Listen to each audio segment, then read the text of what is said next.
Spain তো বিশ্বকাপ জিতলো, কিন্তু এবছর বিশ্বকাপে আর্জেন্টিনা হেরে কত কোটি টাকা পেল, আজ আমরা এই ভিডিও আলোচনা করবো। এছাড়াও কে কোন প্রাইজ জিতলো অবশ্যই, যেখানে আপনাদেরকে জানাই ওয়ার্ল্ড কাপের king the one and only Kylian Mbappe কিন্তু গোল্ডেন বুট জিতেছে আবার বিশ্বকাপ 2026-এ। অন্যদিকে যদি গোল্ডেন বল উইনার, তাহলে কিন্তু গোল্ডেন বল রড্রি, সিলভার বল কিন্তু এখানে মেসি এবং ব্রোঞ্জের বল জিতেছে এমবাপ্পে। অন্যদিকে কিন্তু গোল্ডেন গ্লাভ উইনার কিন্তু উনাই সিমন জিতেছে। আর 2026-এর বেস্ট ইয়াং প্লেয়ার স্পেনের থেকে হয়েছে কিন্তু পাউ কারভাসি। তো আমি একটাই কথা ভাই জানি যে গোল্ডেন গ্লাভ কিন্তু ভাই কেপ ভার্ডের প্লেয়ারটাকে দেওয়া উচিত ছিল, এটা আমার মতে বলছে।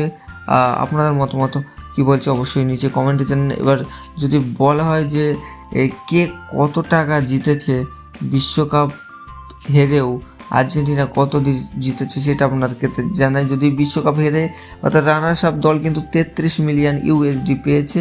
অন্যদিকে আর্জেন্টিনাই কিন্তু রানার্স আপ দল, সেহেতু 315 কোটি টাকা প্রায় পেয়েছে। অন্যদিকে কিন্তু যদি দেখা যায় $50 মিলিয়ন পেয়েছে এখানে কিন্তু উইনার দল অর্থাৎ স্পেন, এবং থার্ড প্লেয়ার যে হয়েছে সে কিন্তু 275 কোটি টাকা অর্থাৎ $29 মিলিয়ন পেয়েছে। তো এই ছিল প্রাইজ মানি, আপনাদেরকে জানিয়েছি। ভিডিও ভালো লাগলে লাইক, শেয়ার, সাবস্ক্রাইব করো।